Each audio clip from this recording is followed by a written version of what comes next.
নয় আর্থিক প্রতিষ্ঠান বন্ধের সিদ্ধান্তে কোনো রোডম্যাপ দেয়নি কেন্দ্রীয় ব্যাংক। অর্থের সংস্থান নিয়ে হয়নি সিদ্ধান্ত, দুশ্চিন্তায় গ্রাহকরা। পলিথিনের বিরুদ্ধে ফের কঠোর সরকার। এইবার আর কিন্তু কোনো ছাড় নাই। এখন কারো কাছে আমরা পলিথিন পেলে সেই পলিথিন আমরা সিজ করে নিয়ে যাব। প্লাস্টিকের আমদানি কমিয়ে পাট পণ্যের উৎপাদন বাড়ানোর তাগিদ বাণিজ্য উপদেষ্টার। এবং মার্কিন শুল্ক চাপে তিয়ানজিনে এক মঞ্চে ভারত চীন, দুই দেশের 280 কোটি মানুষের স্বার্থ জড়িত, শি জিনপিংকে বললেন নরেন্দ্র মোদী।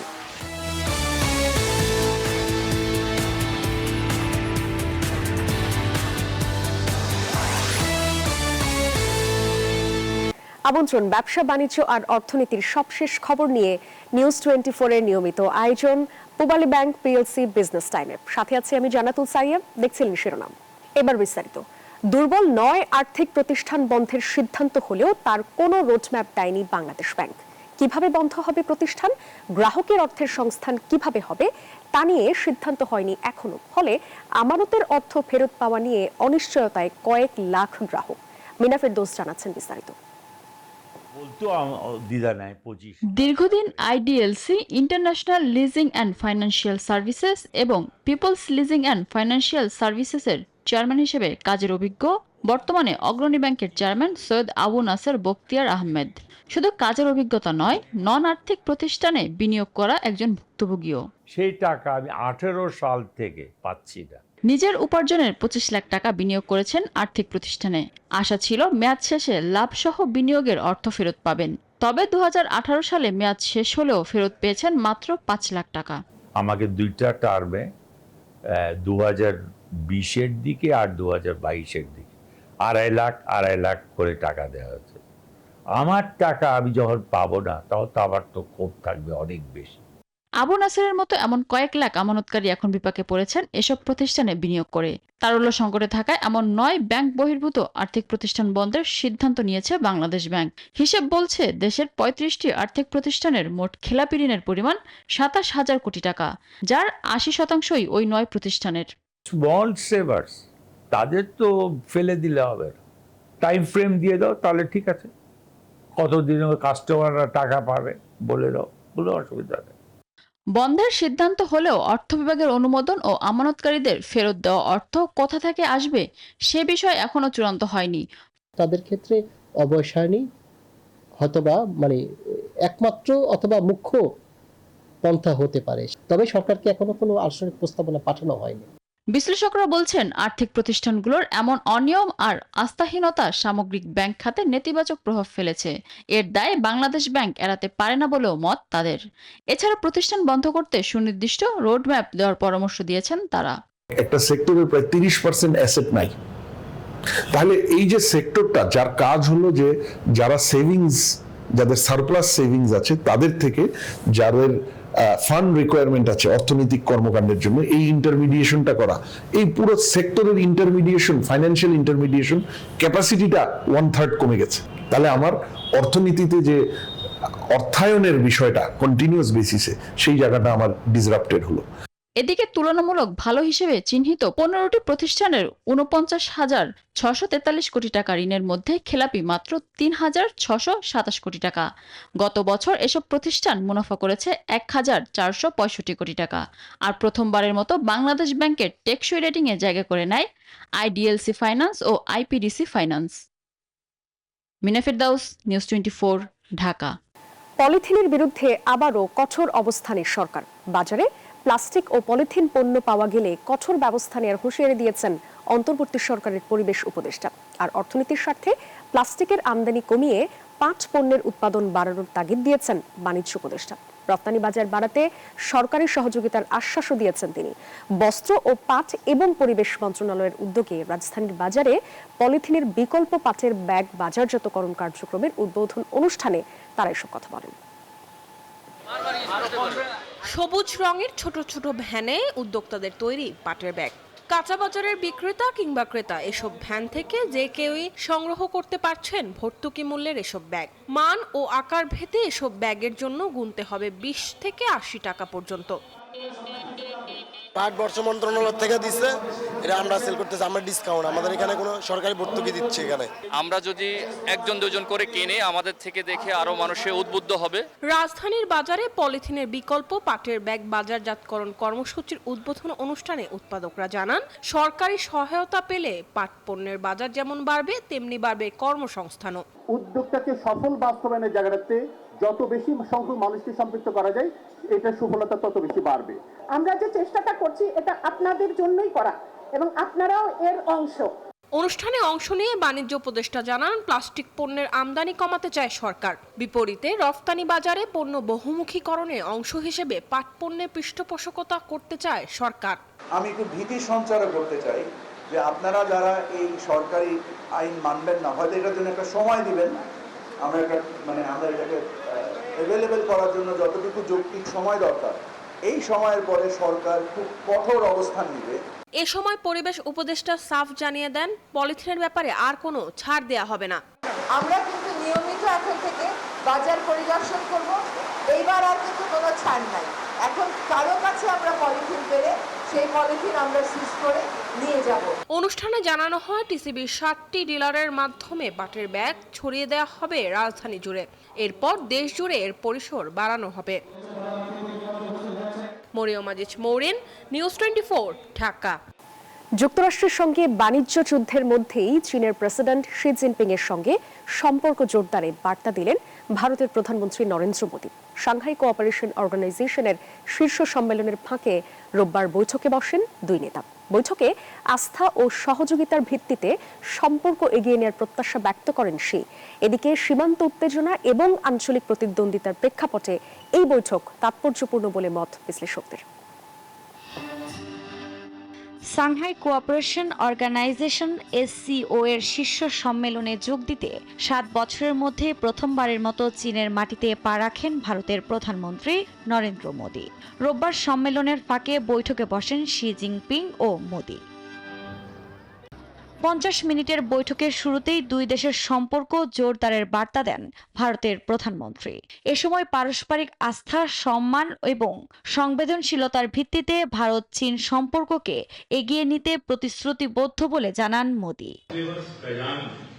দুই দেশের 280 কোটি মানুষের স্বার্থ আমাদের পারস্পরিক সহযোগিতার সঙ্গে জড়িত। এটি সমগ্র মানবতার কল্যাণের পথও প্রশস্ত করবে। বৈঠকে আস্থা ও সহযোগিতার ভিত্তিতে সম্পর্ক এগিয়ে নেওয়ার প্রত্যাশা ব্যক্ত করেন শি। বিশ্ব এখন রূপান্তরের দিকে এগোচ্ছে। চীন ও ভারত বিশ্বের প্রাচীনতম সভ্য দেশগুলোর দুটি। আমরা বিশ্বের দুই সর্বাধিক জনবহুল দেশ এবং গ্লোবাল সাউথের অংশ, তাই বন্ধুত্বপূর্ণ প্রতিবেশী হওয়া অত্যন্ত জরুরি। এদিকে শির আমন্ত্রণে SCO সম্মেলনে যোগ দিতে পুতিনও পৌঁছেছেন চীনে। সোমবার পুতিনের সঙ্গে বৈঠকের কথা রয়েছে মোদির। ট্রাম্প প্রশাসনের শুল্ক যুদ্ধের মধ্যেই পুরো বিশ্বের নজর এবারের SCO সম্মেলনের দিকে। মার্কিন আধিপত্য ঠেকাতে বিশ্ব এবার নতুন জোটের দেখা পেতে পারে বলে মত বিশ্লেষকদের। আফরিন মৌ, নিউজ 24। 2 বছর সময় পেলে ঘুরে দাঁড়াবে এক্সিম ব্যাংক বলে জানান এক্সিম ব্যাংকের চেয়ারম্যান। ডেপুটি গভর্নরের সাথে মিটিং শেষে এই মন্তব্য করেন তিনি। বলেন, মন্দ ঋণ আদায়ে মনোযোগ দিচ্ছে ব্যাংকটি। এক্সিম ব্যাংকের সাথে বাংলাদেশ ব্যাংকের গভর্নরের মিটিং পূর্ব নির্ধারিত থাকলেও গভর্নর অসুস্থ থাকায় তা হয়নি। এদিকে সময়সূচি অনুযায়ী সোমবার বৈঠক হবে সোশ্যাল ইসলামী ব্যাংকের, পরদিন হবে ফার্স্ট সিকিউরিটি ইসলামী ব্যাংকের সঙ্গে, এরপর বুধবার ইউনিয়ন ব্যাংকের সঙ্গে এবং বৃহস্পতিবার গ্লোবাল ইসলামী ব্যাংকের সঙ্গে আলোচনা করবেন বাংলাদেশ ব্যাংক প্রধান।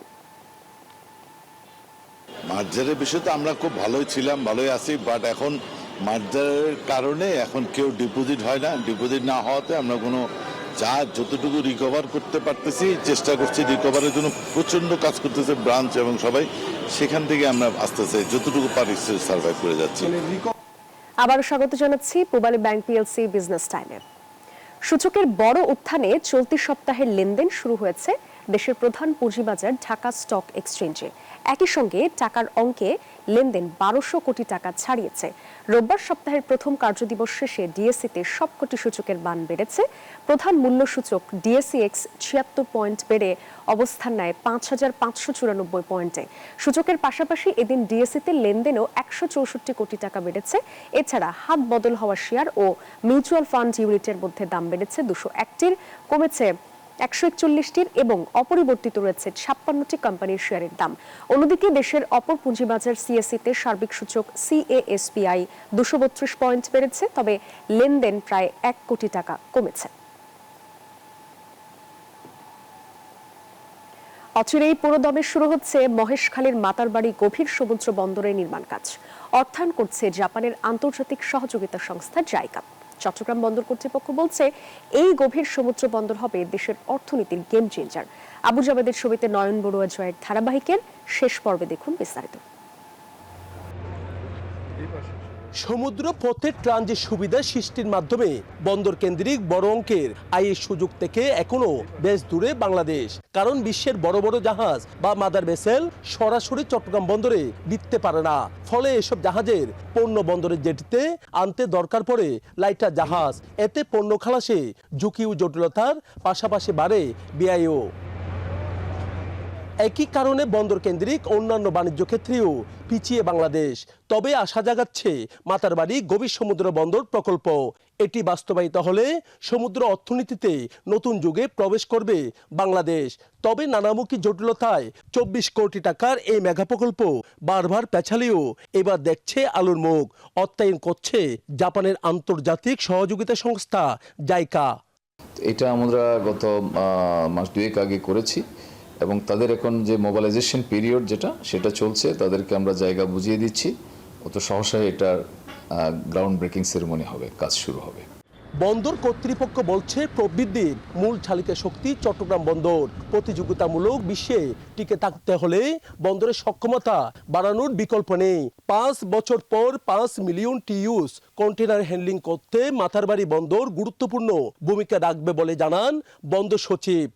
এটা দেশের অর্থনীতির জন্য সার্বিকভাবে অনেক বেশি ভূমিকা রাখবে এবং আমদানি রপ্তানিকারকরা উপকৃত হবে। বন্দর কর্তৃপক্ষের এমন উদ্যোগে খুশি আমদানি রপ্তানিকারকরা। ছোট ছোট কোস্টার যেগুলো রিটার্নিং করে সেগুলো থেকে ইম্পোর্টাররা বেঁচে যাবে, কস্টিং কমে যাবে।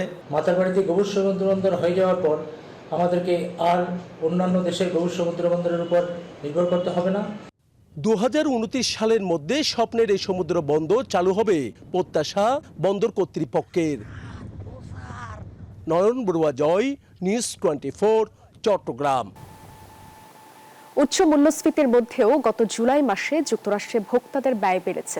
গাড়ি এবং আর্থিক পরিষেবা খাতে ব্যয় বাড়ার কারণেই মূলত এই প্রবৃদ্ধি দেখা গেছে। মার্কিন বাণিজ্য বিভাগের নতুন তথ্য অনুসারে জুন মাসের তুলনায় জুলাইয়ে ভোক্তাদের ব্যয় 0.5% বেড়েছে। একই সময়ে মূল্যস্ফীতি সমন্বয়ের পর ব্যয় বেড়েছে 0.3%। ব্যক্তিগত আয় বৃদ্ধির ফলে ভোক্তাদের কেনাকাটার এই ধারা অব্যাহত রয়েছে বলে মনে করছেন বিশ্লেষকরা। তবে শুল্কের কারণে বাড়তি খরচ, সেই সাথে সম্ভাব্য কর্মী ছাঁটাইয়ের আশঙ্কায় মার্কিন অর্থনীতি একটি স্থবিরতার দিকে যেতে পারে বলেও আশঙ্কা করছেন অনেকে।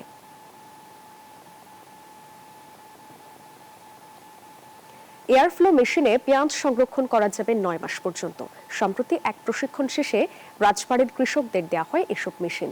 কৃষি সম্প্রসারণ অধিদপ্তর বলছে এই পদ্ধতিতে পেঁয়াজ সংরক্ষণ করে সারা বছরই কৃষক পাবে ন্যায্য মূল্য। মিঠুন গোস্বামীর তথ্যচিত্রে ডেস্ক রিপোর্ট।